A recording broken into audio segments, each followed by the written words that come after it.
right-left Double punch trouble. you got here. And you are, I don't know how, if you do not know Avi Yemini, look him up. You got to start following Avi Yemini wherever he is. Powerful force, powerful voice, unbelievable videos, getting the truth out there to support and save the freedom-loving world. He knows the deal. He knows what's going on. Welcome to Israel, Avi. How's it going, man? Love Israel. Thank you for the warm welcome. And it's always, even though your weather at the moment is pretty average, but there's never a bad time to be here. Never. And you know, like you were here for the rain. You got some of the rain in Thanks already? for reminding me. Yeah. Well, you don't like the rain? But wait a second. The beauty of Israel is one day you can have freezing rain, and the next day you can go out in short sleeve shirts. Absolutely. I've been like that the whole week. But it's a bit like Melbourne. Where I come from, it's like that 100% of the time. Yeah, it's so I'm used to it. But it's an interesting time of the year to be. 100%.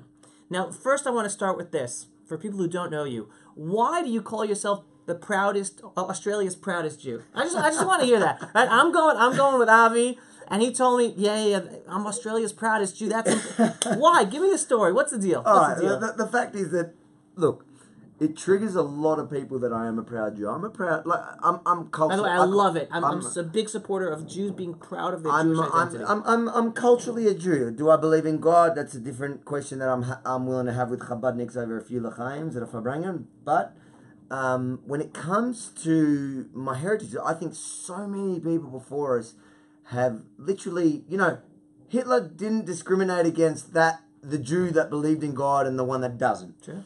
So I think it is important that every single Jew or anyone that has Jewish blood stand up and be proud of it. And on the flip side of it, the left gets so frustrated when they see me, especially, a lot of the time, if I'll go to an event, and you'll see on a lot of my videos, when I go into situations where I know there are going to be protesters or the left are going to analyze and try to criticize me, they're going to call me a Nazi. And I just think it just exposes the irony so clearly for most normal people to see a brown, my family is Yemen, Russian, Polish, like I've got everything. Wearing a kippah. Yet they still call him a Nazi. Why? Because he has slightly differing opinions about political and social issues. Because you're a proud Jew. And because you're proud of the authentic Jewish identity and your history, and they're running away from it. And it's funny that you mentioned in terms of brown and colored, because one of the messages I give to everyone is like, there is no such, Jews are not white. We're Jews. Well, that is actually the Arab narrative. Do you know, whenever I engage with Arabs on the Middle East conflict, on Israel, they always say, go back to Germany or go back to Poland, I go, Habib, my family's from Yemen. The only reason why my family ran here is because your people who follow your scriptures chased my family out. That's right, from Yemen. So that narrative is actually so false. And I don't think, sadly, I don't think the Jewish community actually defends it strong enough, because too often they have this like Holocaust guilt, and I find it, especially within Australian Jewry, the leadership there, they accept this narrative, which is actually false. Like if you look at Israel, if you come here, you will see, I don't know the stats off by heart, but I'm guessing we're it's minority. 50-50. Genetic European Jewry are a minority, less than 50%. Majority of Jews in Israel Let's even agree that it's 50. Right.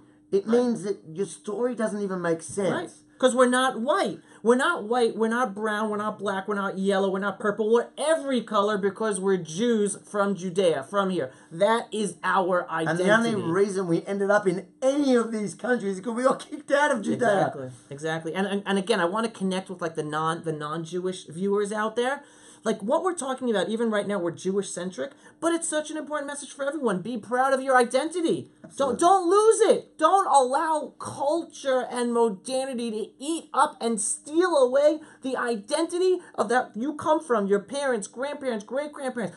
Be proud of where you come from. Don't throw it away. I think Jewish history should be a lesson for all. 100%. If we look at what's going on in the entire Western world at the moment, you should be taking the lessons of Jewish history and saying, you'd realize, if you just look at it and analyze it and realize that it's history repeating itself, and then it was only the Jews, it's happened to the Jews numerous times. Now it's happening to the entire West. Exactly. And I think people are waking up, thankfully. Little by little. Not quick enough. Little by little. I'd agree with that statement. I don't think it's happening quickly enough, and I still think the labels are sticking and people are allowing, it's hard. I get it. Like some of my closest friends that I have today, they do stand up and they do get labeled. And you know what? If I was an Anglo-Christian, a middle-aged white man, as they say, I don't know if I'd be as confident in defending myself against those labels. And what I keep trying to tell people is, if you're not actually a racist, if you're not actually a neo-Nazi, if you don't fall for all these rubbish conspiracy theories that we all have heard from the beginning of times, but if you're actually about the issues and you're worried about it, don't worry about the labels, because look, they will call a Jew wearing they'll call Ben Shapiro a Nazi. Right, exactly. And he is the most Jewy Jew there is. Exactly. I had a conversation with journalists from Hungary, right? And they were saying that everyone's attacking us, that we're supporters of the current Hungarian government, which is the most pro-Jewish, pro-Israel government Hungary has ever had, right? And they're being attacked because they support him. And they said, what are we supposed to say? Everyone says we're anti-Semites because he's an anti-Semite, right? I said, don't change what you're saying. You continue telling the truth. That's the way you're going to beat them. You're not necessarily going to change their minds, but you're going to get the truth out there for those people who are open-minded enough and don't run away just because they're going to pull out the anti-Semitism card anytime they have nothing else to say. That's their last ironically, card. if you look around the world and you look at the administrations or governments that get labelled as anti-Semites or neo-Nazis, they're all the most pro-Jewish. Today, right? Today, I'm talking about today. 100%.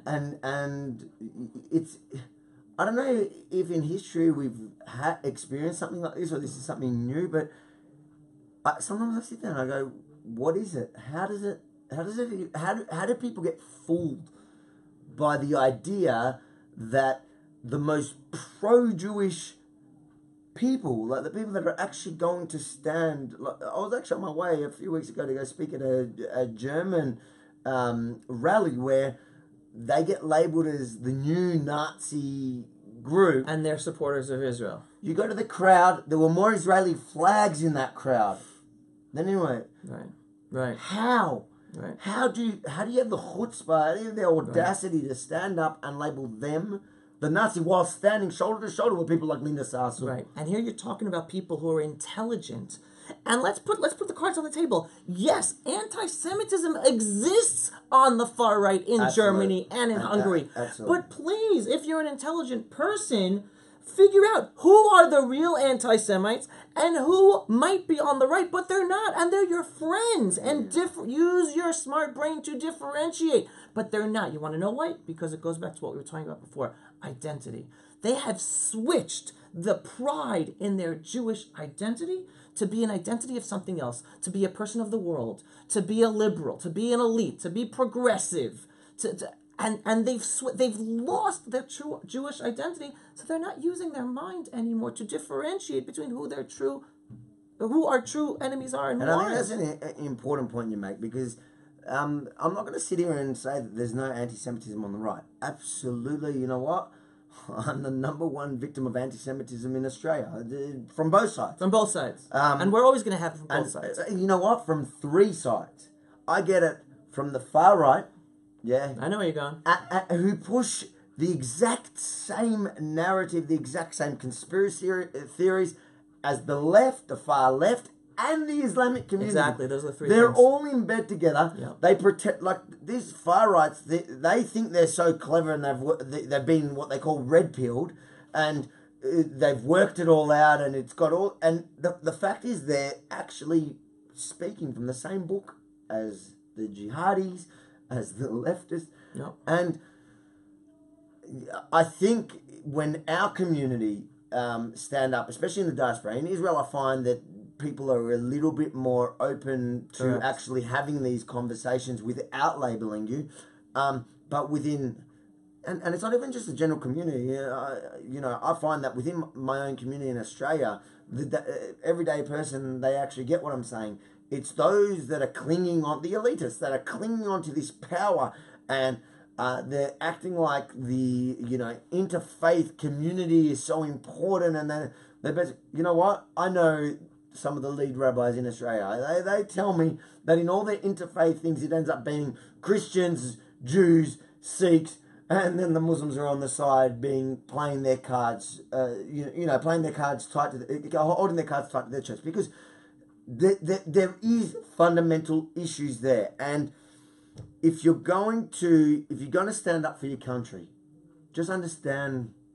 Like, and also if you're gonna start feeding into conspiracy theories, and like I'm not the biggest fan of many conspiracy theories. Obviously, there are conspiracies in the world. That's how governments operate. Right.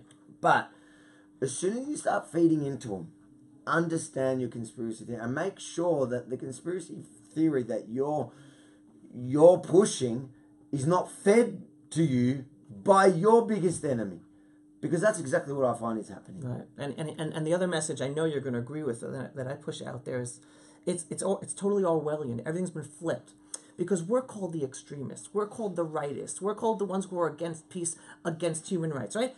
We care more about the peaceful, loving Muslims than those who call themselves liberal, progressives, human rights activists, peace activists. It's by following our advice that peace will come quicker and lives will be saved, and those Muslims who truly want to live in peace will be saved, because they're being terrorized and persecuted by their own terrorizing Muslim communities. Absolutely. And the progressive community, by being silent and calling out Islamophobia, they are endangering any of those Muslims who truly do want to live in peace with the Western freedom-loving world. Any Muslim that I've ever sat down with, ever, and I'm talking about ones that have come to in a combative way, any of them, I will engage all of them, and I will sit as you got to watch his videos, guys. He engages them all, everybody.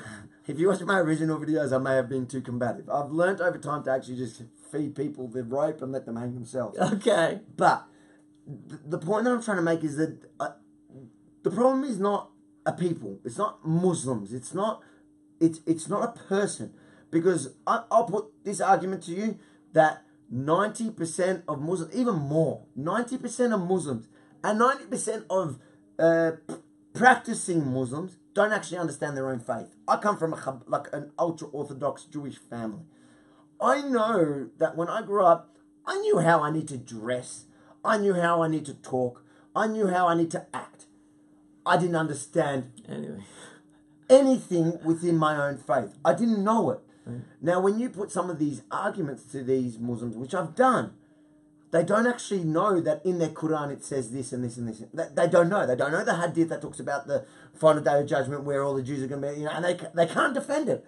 They say they will not defend it. And well, so then are you saying that the Quran is not the absolute word of God and it should be changed? Are you saying Muhammad is not the perfect man?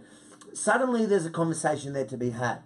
So my argument is that it's not about the individual. Correct. It is about the ideology. Correct. And if you can sit there and talk about ideas, which we should be able to discuss any idea, and correct. Judaism's not off the table. I think there are some Jewish concepts which are not, but you know what? There are no Jews flying freaking planes into buildings. There are no Jews beheading people. There are no Jews throwing gays off buildings. And if you don't like Judaism, if you don't enjoy that community, do what I did. Walk away. And nobody's going to hurt you if you just walk away. Can't be said the same about Islam. So there are fundamental right. If you issues. Walk away, then you're an apostate. You're an apostate, and they can kill you. That's it. You are open to be killed by anyone, and that's the thing. So I think that we need, as a community, to stop this. And I'm going to come back because I is a Jewish or both Jewish and non-Jewish. Go for it. But I think as a Jewish community, and I think the wider community also need to hear that there are Jews standing up saying, "Stop comparing us." Because that's what always happens in any conversation. you will see Jews turn around and say to you, within the leadership especially, going, oh, well, Jews have a similar idea that is... and it's going, where do you think Muhammad took it from? If you take somebody's concepts and then infuse it with violence and conquest, they might be similar. You know, Jews have the idea of Meiser, which is to give you 10% of your charity. earnings to give to charity, yeah. right? And the Muslims have zakat. It's a lot less, by the way. Oh yeah, it's a lot less. It's a lot less than 10%. But when you look into what it means, you have to an eighth of your zakat. You've got to be funding Islamic armies fighting jihad, right? Which we call in the West funding terrorism. You've got to you've got to give another eighth to the families of martyrs, which we again call funding terrorism. Right. So they might be similar concepts. And you might sit there and say, well, I'm religious, and I think that if we attack them on those ideas, then they're going to come for me next. You're fooling yourself. Right. Because you don't have to worry about those attacks, because those people that they are criticizing and questioning the ideas about, they're going to hit you before anyone comes for you. Right. And it's happening. You look anywhere in the world, when terror strikes, when it strikes properly, they always, look at Mumbai, look at the French. The main attacks that you know about are when they hit in Mumbai, the hotel. But they also went to the Jewish synagogue on the side. So if you're a Jew and you think appeasing is going to somehow protect you, which is exactly what the leadership in Melbourne, Australia, that's what the progressive leadership of the Western world they say to me, Avi, you're putting you're endangering. You're putting what is it called, a target on our backs. I go, listen, Habib, right. I will take responsibility for the last 3 years, but for the other 1,400, I got nothing to do with it. Great line. Islam has been attacking Jews, and now they're coming for conquest for the entire West, right.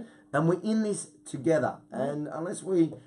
Right. Yeah, and you're right. I think you're right in what you said before. Is I do see a shift, and a lot of it's thanks to the whole Trump era. But I also feel like it may be too little. It's coming too slowly, and people need to stand up and not be afraid to speak out. And as long as you know you're doing it for the right reason, and you're targeting ideas, not people. Right. 100%. So for those of you who just joined, I am sitting here with Avi Yemini, who likes to call himself Australia's proudest Jew. Now, before we go anymore, because there's so much to talk about, and really enjoy the meeting of the minds talking to you, and I wish you were here more often so we could do more stuff together. Who are you, Avi Yemini? Who are you? And again, if you just look him up, just Google him, whether Facebook, Twitter, YouTube. These days I'm on mainly YouTube. Actually, I've been enjoying Instagram lately. But Instagram's been fun, but that's more just my shenanigans. Plenty of viral videos out there. Unfortunately, Facebook closed them down. But who are you? Why did you get into doing this video stuff, standing up for what we believe, and I believe to be the truth, to be able to protect the freedom-loving world from the reality around us? So I volunteered to the Israeli army in 2005, and I served in the Golani Brigade. So did I. Where? I was Shtemisle. Shtemisle, yeah? So I was Shtemisle and then became Palchan. Where were you in Shtemisle? Everywhere. I was in Gaza. I served in 94. Where, Messiah? No, I didn't get to Messiah. They sent us to Palchan afterwards. But I served back in 93 to 96. I was in Gaza, Lebanon, and everything. Yeah, I'm a little old. But Golani, Achim HaNeshek. I was saved in the same unit, just a couple of years apart. I bet you in his time he was the only Ashkenazi in the unit. See, like when you look at me, I fit the profile. Anyways, for those of you who understand the units, you'll get it. So I served in the army. Now, I came back to Australia and I started IDF gyms. They were around Krav Maga. They were very popular gyms. And in one of the Gaza operations, And I wasn't very political. I wasn't left, right. I didn't really care. I was apathetic, like most of it. Yeah, It's good. Yeah. I was apathetic, like most people, which is the problem. I think. Right. I don't even think the left is our biggest problem. I think apathy is our biggest enemy because most people just don't realize. I just want to get home. Do my work. Come home. Kiss and the that's wife why and it is so kids. important for every single person that is out there watching this stuff to actually talk to your neighbor, because you need to encourage them to care. Right. That's our biggest block. And what happened was I saw the reporting in Australia from our mainstream media about what was happening in Gaza. And most of my service, I served in the Second Lebanon War, but most of my service was on the Gaza Strip after the disengagement. And I know what the reality was there. And it wasn't what they were telling us on the TV. And they were feeding Australians with this idea that the mean, bullying Israeli army. So I started to comment and to give perspective and start a conversation in Australia using the platforms of my gyms, which were very popular. And I found it interesting because people really engaged with the conversations. It was a hot topic at the time. What this is engaging? What this is in person? This is on the internet? No, this was the internet. So this was our Facebook was very big at the time, and this was 2000. What would it have been? 2011. No, this is after I got back, and we'd started the gyms, and they were very. So people started to engage, and then after the operation, I lost a lot of people from the gyms. But I was just sitting there going, guys... Because of your politics? Because you were vocal? Because I was vocal about... And this was about the Israeli operations in Gaza. These were IDF gyms teaching Krav Maga. So I made public statements going, guys, if you don't support Israel, or if you have a problem with me explaining what's happening there, leave. I don't even need your money in my IDF gyms teaching you Krav Maga. Wow. I don't care. You know... I think it should have been pretty evident where we stand by the name and what you're learning. Meaning the name was actually called IDF training, learning Krav Maga, which is the self-defense system of the Israeli army, which is based on the entire IDF mentality. Right. It teaches you how to survive in situations that seem... And it also teaches you about all the concepts are exactly how the IDF operates. Right. Just so you know, every time I do reserve duty, I still do reserve. I just did reserve duty 2 weeks ago. We always get Krav Maga lessons just to be better prepared for where the situations we're going into. So then from there, I think I kind of found a voice, and I enjoyed kind of having my opinion. I'm one of 17 kids. I'm the middle child. So, you look like you're pretty natural with your voice. So I think I found my voice. I was actually, if you watch my first interviews, I was very nervous. And anyone out there, I was nervous. People think I'm naturally... I remember my heart just running like that, and I was I was always good with people, but I wasn't good on camera. So I just started... I kept on just kind of voicing my opinion on political and social issues. And I got some constructive criticism from people that are fans. That they said to me, Avi, maybe don't use your business to push, gender or whatever it was. All these other issues. And I said, you know what, you're right, fair enough. I got excited by the guys, and we got conversation, and it was, so I opened an Avi Yemini Facebook page, and within months I had 100,000 people following it and engaging in all these conversations, not just about Israel. Obviously, Israel's close to my heart, and I think Israel's central to many of the issues we're seeing worldwide. And it is a driving force for me, because I think the moment we get people to understand this conflict, we're going to solve all the other issues in the West. 100%. So I started talking there. Now, obviously, when I got too... Big, influential. The left started a campaign against my page, and Facebook closed me down. Yeah, the censorship of Big Brother Facebook. So then I opened a new page, and then within weeks I had 60,000. They closed that one down. Now I've got a new one, but I've realized, you know what? It's not about what platform. It's more about the content. People, no matter where I post it now, people are going to find it. That's why now I just share it all over everything. and people find it, you know, that they can, YouTube demonetized me. Look, at the end of the day, the issues, and that's what I said before about talking about it's just go, the information's out there, people are talking about it, get it out there. And anyone at home is also, you know, you guys have these websites that I recognize them from a few years ago because I started watching the content. Not necessarily, it doesn't matter which platform it was shared on. And we're dealing with the same issues, like the constant shutting down of YouTube, Google, Facebook, problems on Twitter, closing down accounts. We're all being censored here and there, and it's about no matter what, not giving up, but continuing with the content and trying to get the message out there and out to the people. 100%. So that's how I got here, and so I have a different question then. Again, you guys, you gotta Google Avi Yemini and check out his old videos, newer videos. What is your favorite video? What is your favorite of yours of everything you've done? And again, he's done stuff in Australia. He's done stuff. He's gone to London and done stuff on Brexit and Tommy Robinson and the terror in England and in Europe and Israel related issues. What is the favorite video of yours? Look, because I've watched myself, like, I look at myself in the beginning and I'm insecure about some of it because I feel like I was a bit crazy and I used to fight, like I used to get angry. Like I'll talk to somebody, I'll put a microphone and then they'll say something ridiculous and I'll be like, I just really, you could see it in my vein. I have a vein everybody talks about on my neck. Oh, that it comes out? It comes out. It's like I just really want to punch this person into reality. Yeah.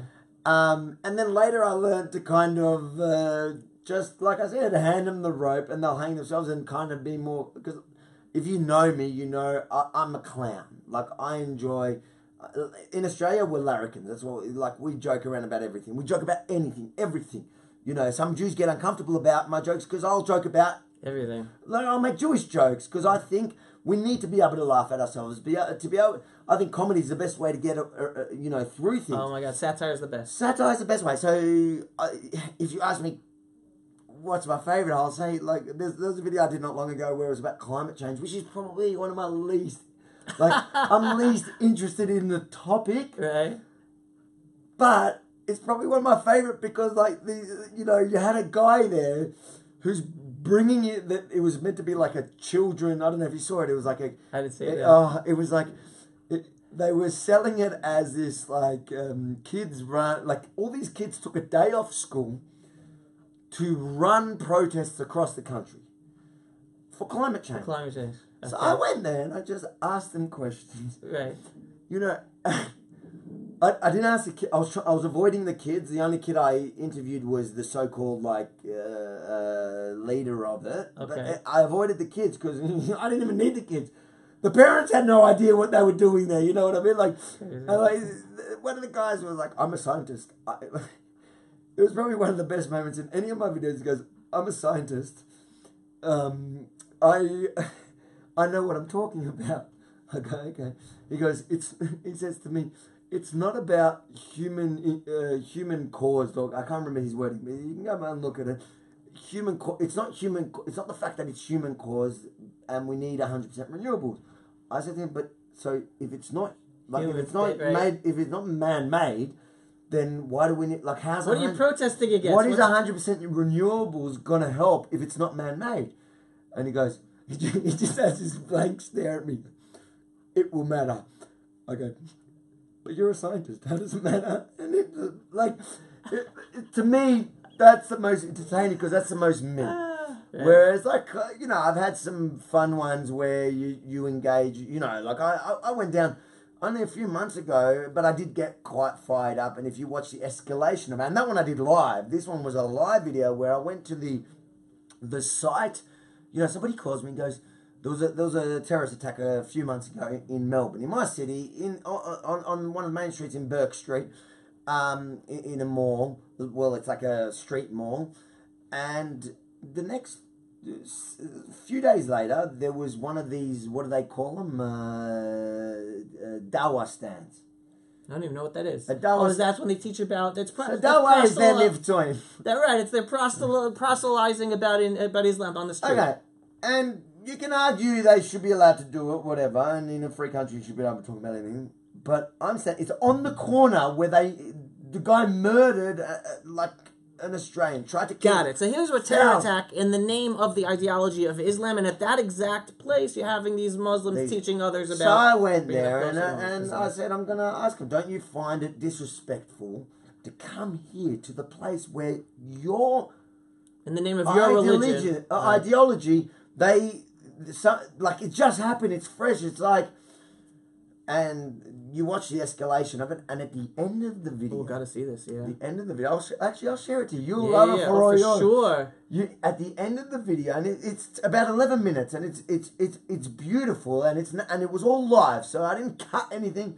You know, they tried to cut it after and save face and say, you see, we exposed the Zionists. At the end of the video, because they're very good at first acting like they're decent, reasonable people. At the end of the video, when you see him fire up and get angry, he goes, you Jews are the biggest terrorists. And that is the fundamental issue here. You have these so-called moderates and this guy that I found out later, he's like the biggest name within moderate Islam in Australia. He's like the poster boy. He believes that the Jews are the biggest terrorists in the world. Right, that's moderate. And that is moderate. So he justifies everything that happens, like that these so-called, he'll call them extremists. No, he actually didn't. Sorry, I'll correct that. Watch the video. He calls them mentally ill people that have nothing to do with Islam, and just read The Guardian, because The Guardian confirms what he says. Like the article, he quotes articles within this, which are all like far left-wing appeasing.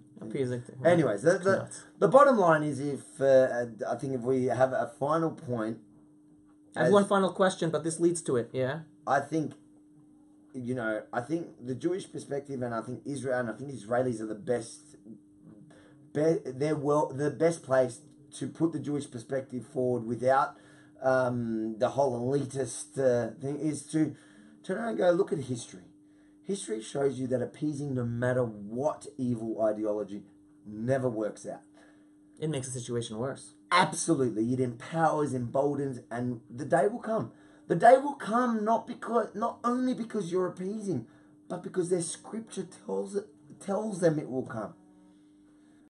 Right. So you touched upon Australia, and I want to finish that specifically with Australia, because just recently you brought up a terror attack in Melbourne, and just a few days ago, I don't know if you heard, there was violence by Muslim migrants on Chelsea Beach that I've been reading up. And look, I don't know if Chelsea. We have a problem with Sudanese gangs. I would say it was Turkish and Lebanese. So those ones would have been Muslim gangs. Yes, you know what? I've been on holiday. And I can't. But take the specifics out of it. But I just want to. Can you give us an explanation? Because usually we know about the Muslim migrant problem in Europe. I believe America is 10, 15 years behind Europe, whatever's happening there, unless Trump totally stops it, which he won't be able to. Yeah. The way we see in Europe today, we're going to be seeing in America. Absolutely. And where does Australia stand on this pattern of not being able to defend itself from the incoming Islamic ideological culture that's affecting the freedom-loving, fun-loving, Australian carefree attitude towards life? Come with me to some neighbourhoods in my city, or in Sydney, or in Adelaide, and you'll see where it's going. It's going in exactly the same direction. And what frustrates me is that it's like Australia is behind everyone. You know, we're an island. We're far away. We have, we're a small nation, and we have a chance. We have a chance to look at the rest of the world. We have a chance to see what happens when you open your borders. And it's basic mathematics. 1 + 1 does equal 2, and it's been proven so. But again, there's a good voting bloc within the Islamic communities. There's, I think there are within politics. People have different reasons why they go down that path. You have those that are just appeasing because that they want the votes, and you have those that are there are well-meaning lefties that they're naive. They're naive, And they do it because they think, they judge those cultures as if they come from exactly the same background. They're judging it from their perspective. They don't realize, hold on, if you want to understand them, get into their world for a moment, and then look at it. Right. You know, like I dated she was a real sweet immigration lawyer. And she used to volunteer her time at the one of these immigration centers. Right. And she turned to me, like, she disagreed with a lot of my politics. Right. And she turned to me, she goes, listen, Avi, if you were standing at the border now, and a Syrian family came in now, you know, the burqa, you know, but you knew their story, and their story was horrific and painful and the worst of the worst, and you knew they were good, or you thought they were good people, it doesn't matter. You never know. But you just looked at them and you felt their pain and sorrow and you understood it. Would you let them in or not? I said, this is the problem with your politics. You're telling me. I go, I'm a softie. I am the biggest softie. I know maybe if you watch my videos you won't believe it. But I'm a soft person. Like, my heart bleeds for people. And if you put a family that's in, like, that I know what they've been through, I'm going to tell you to let them in because I got a heart. But that's the problem with your politics. You want to base the future of our country and the safety on a and everything on a bleeding heart rather than a logical brain. And that's the problem, is that you're not helping them and you're not helping us, because all you're doing when you do that, you're letting them in and every other one, because everybody at the door is like, oh, that's a sad story, and you let them in. All you're doing is you're turning our country into the country they ran away from. And you know, and you know, it was funny in New York. I went around asking people what they think about Trump. You know what I found is local New Yorkers hate Trump, whatever. You know who love Trump? Oh. All the immigrants.